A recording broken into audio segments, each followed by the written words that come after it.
The conference room buzzed with tension, a clash of egos and languages drowning out the hum of the air conditioning.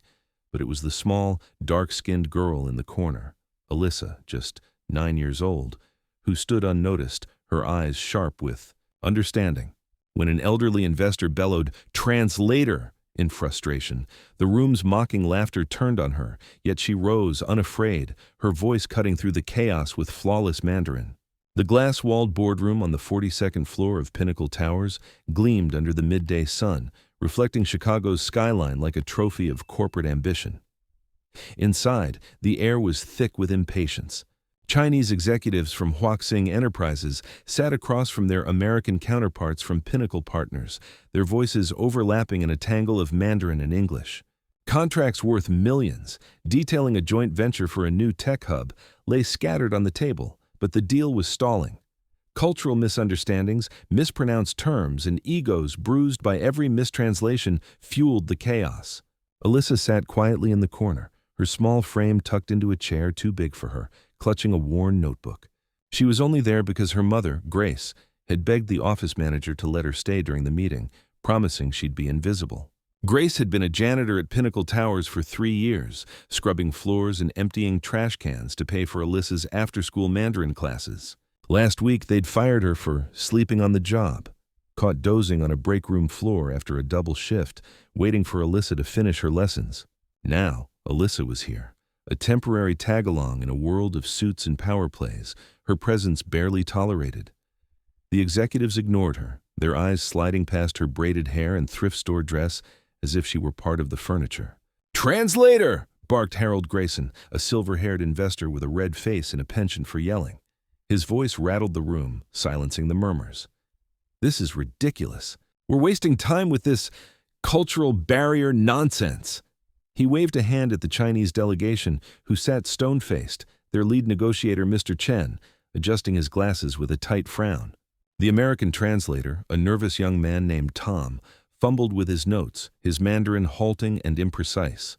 Laughter rippled through the American's side, sharp, mocking, aimed at Tom's red-faced stammering. Alyssa's fingers tightened on her notebook. She understood every word, every nuance of Mr. Chen's rapid-fire Mandarin, his frustration clear in the clipped tones of his Beijing dialect. She glanced at the adults, their faces twisted with impatience or amusement, and felt a spark of defiance.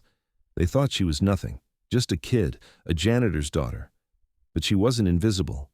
Not to herself. She stood, her chair scraping against the polished floor. All eyes turned to her, a mix of confusion and amusement. Harold's bushy eyebrows shot up. "What's this, karaoke hour?" he scoffed, leaning back in his chair. The room erupted in laughter, the sound sharp and cruel. Alyssa's cheeks burned, but her eyes stayed steady, locked on Mr. Chen, who tilted his head, curious. "May I help?" she asked, her voice small but clear, first in English, then in flawless Mandarin, her tones perfect, her diction crisp. The room fell silent. Mr. Chen's frown softened, replaced by a flicker of surprise. He nodded, gesturing for her to continue. Alyssa stepped forward, her sneakers silent on the carpet. She picked up the contract from the table, her small hands steady as she scanned the dense text. "Mr. Chen," she began in Mandarin, "you asked about the liability clause in Section 3.2. It states that Huaxing would bear 70% of any project delays, but there's an ambiguity in the English version that shifts more risk to you than intended." She flipped the page, her voice gaining strength. "The Chinese version clarifies that delays due to regulatory issues are shared equally. I can explain the discrepancy if you'd like." The room was a vacuum, every breath held. Mr. Chen leaned forward, his eyes narrowing as he tested her. "In the intellectual property terms?" he asked in rapid Mandarin, his tone sharp, probing. Alyssa didn't hesitate. Section 5.1 grants Pinnacle Partners exclusive rights to derivative technologies for 5 years, but there's a hidden clause in the English version, 5.1b, that extends this to subsidiaries without your consent. It's buried in the definition section, page 12. She pointed to the exact line, her finger steady. Mr. Chen's lips twitched, almost a smile. He glanced at the American executives, then back at her. "How old are you?" he asked, switching to English. 9, Alyssa replied, her voice unwavering despite the snickers from the back of the room. Harold snorted, leaning toward a colleague. She's probably parroting something she overheard. Kids don't understand contracts. But his voice faltered as Alyssa turned to him, her eyes sharp. Would you like me to explain the tax implications of the clause, Mr. Grayson? She asked in English, her tone polite but pointed. It could cost your firm an extra $2 million if not addressed. Harold's face reddened, and he sank back into his chair. The Chinese delegation exchanged glances, their respect palpable. Tom, the translator, stared at his notes, his hands trembling. Alyssa stood at the center of the room, a small figure dwarfed by the towering egos around her, but her presence was undeniable. She'd turned their laughter into silence, their mockery into awe. As the meeting resumed, Alyssa translated effortlessly, her voice bridging the gap between languages and cultures.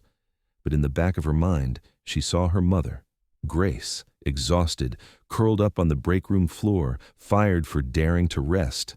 Alyssa's chest tightened. She wasn't just translating words. She was proving something, to them, to herself, to the mother who'd sacrificed everything for her.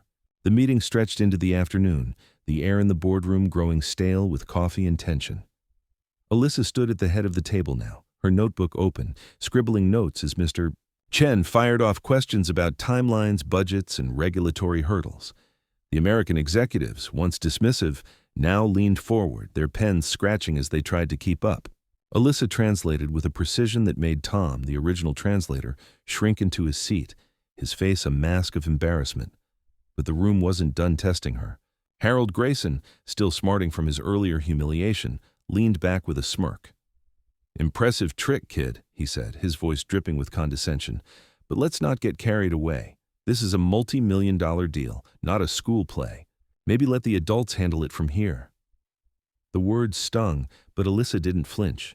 She'd heard worse, whispers about her mother, about people like them not belonging in places like Pinnacle Towers.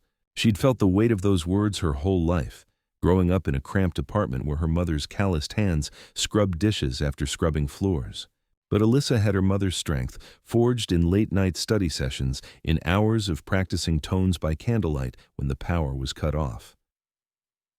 "Mr. Grayson," she said, her voice steady, "the contract's arbitration clause has a flaw. It assumes disputes will be settled in Chicago, but Huaxing's team prefers Singapore. If you miss that, you'll lose their trust and their investment." She slid a marked-up page across the table, her handwriting neat, her annotations in red ink pinpointing the issue. Mr. Chen nodded, his eyes gleaming with approval. "She's right," he said in English, his voice carrying a quiet authority. "We discussed Singapore last month. Your team missed it." Harold's smirk vanished. He opened his mouth, then closed it, his face a shade of crimson. The other executives shifted uncomfortably, their confidence eroding. Alyssa felt their stares, a mix of awe and resentment, but she kept her focus on the contract, her small hands flipping pages with purpose. She wasn't here to win their approval. She was here to prove they'd underestimated her and her mother. As the meeting broke for lunch, the executives filed out, their voices hushed, their glances lingering on Alyssa. She stayed behind, gathering her notes, her heart pounding. Mr. Auger. Chen approached, his expression softer now. "You learned Mandarin young," he said in Mandarin, a statement, not a question. "My mother found a teacher," Alyssa replied, her voice quiet but proud. "She said it would open doors." Mr. Chen's eyes softened. "Your mother is wise." He handed her his business card, a rare gesture. "Keep learning. You have a gift." Alyssa tucked the card into her notebook, her fingers trembling. But as she left the boardroom, she overheard Harold muttering to another executive, his voice low but cutting. "A janitor's kid? Really? This is what we're betting on now?" The words were a knife, twisting in her chest. She wanted to run, to hide, but instead, she straightened, her mother's voice echoing in her mind. "You're stronger than their words, Alyssa. Always." Back in the break room, Alyssa found her mother's old locker, now emptied, a stark reminder of Grace's dismissal. She sat on the floor, the same spot where her mother had been found sleeping, and opened her notebook. Pages of Mandarin characters, legal terms, and contract notes filled the margins, her handwriting a testament to years of discipline. She'd taught herself the legal jargon, piecing it together from library books and online forums, driven by a need to understand the world that kept her mother down. The door swung open, and Lena, the office manager, stepped in. "Alyssa, you shouldn't be here," she said, her tone sharp but her eyes conflicted. "Your mother's gone. You can't just linger." Alyssa stood, her notebook clutched to her chest. "I'm not lingering," she said. "I'm working." Lena's face softened, but only for a moment. "You're a kid. This isn't your place." Alyssa's jaw tightened. She wanted to tell Lena about the contract, about the clauses she'd spotted, about Mr. Chen's card. But she saw the pity in Lena's eyes, the same pity she'd seen when her mother was fired. Instead, she walked out, her sneakers silent on the polished floor, her resolve hardening. She wasn't done yet. That evening, Alyssa sat in their tiny apartment, her mother stirring a pot of rice on the stove. Grace's hands were still rough, her eyes tired, but she smiled when she saw Alyssa's notebook. "You helped them today, didn't you?" she asked, her voice soft. Alyssa nodded, her throat tight. "They laughed at first, but I showed them." Grace knelt beside her, her hands cupping Alyssa's face. "You always will. They don't see you yet, but they will." Alyssa wanted to believe her, but the weight of Harold's words, Lena's pity, and the empty locker pressed on her. She opened her notebook, tracing Mr. Chen's card. She'd shown them today, but it wasn't enough. Not yet. The system that had cast her mother aside was still there, towering over them like Pinnacle Towers itself. But Alyssa wasn't invisible anymore. She was a spark, and she was ready to burn brighter. The next morning, the boardroom was fuller, the stakes higher. The Chinese delegation had brought their legal team, and Pinnacle Partners had doubled down with their top attorneys. Alyssa was back, her presence no longer a surprise but a point of contention. Harold had rallied the American executives, their whispers sharp as they watched her take her seat. "She's a liability," one muttered. "A kid can't handle this." But Mr. Chen ignored them, addressing Alyssa directly in Mandarin. "We've revised the contract," he said, sliding a thick document toward her. "There's a new clause on data privacy. Can you review it?" Alyssa nodded, her heart racing. The room watched as she scanned the pages, her eyes darting across the dense text. The clause was complex, riddled with jargon meant to obscure its intent. But Alyssa saw through it, a loophole that could allow Pinnacle to harvest user data without Huaxing's consent.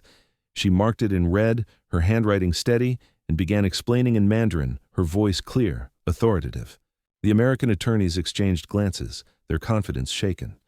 One, a sharp-eyed woman named Claire, leaned forward. "How did you spot that?" she asked, her tone a mix of suspicion and curiosity. "I read," Alyssa said simply, meeting Claire's gaze. "And I listen." Claire's lips twitched, but Harold wasn't done. "This is absurd," he snapped, standing. "We're letting a child dictate a billion-dollar deal?" "I'm out." He stormed toward the door, but Mr. Chen's voice stopped him cold. "Mr. Grayson," Chen said in English, his tone icy, "if you walk out, Huaxing walks with you. Alyssa has saved us millions today.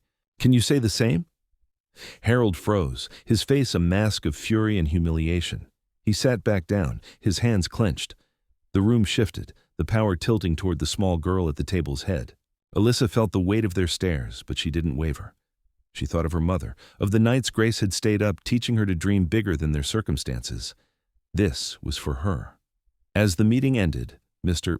Chen approached Alyssa again, this time with a contract of his own, a job offer for a junior translator role, tailored for her age, with mentorship and training. "Your mother must be proud," he said, his voice warm. Alyssa's eyes stung, but she nodded. "She is." Outside, the news had spread. Reporters gathered in the lobby, drawn by whispers of a child prodigy upending a corporate giant.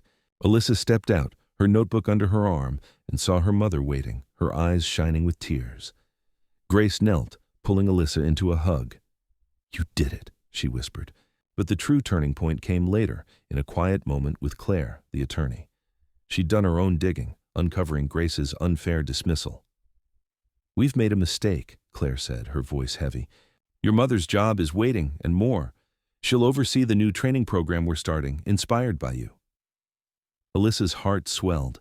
She looked at her mother, then at the executives now watching her with respect, not pity. Harold, red-faced, approached last, his voice gruff. "We've been looking for a genius translator for years," he said, his eyes wet, "and she was mopping our floors." Alyssa smiled, small but fierce. She wasn't just a translator. She was a bridge, a voice, a spark that had lit up the shadows.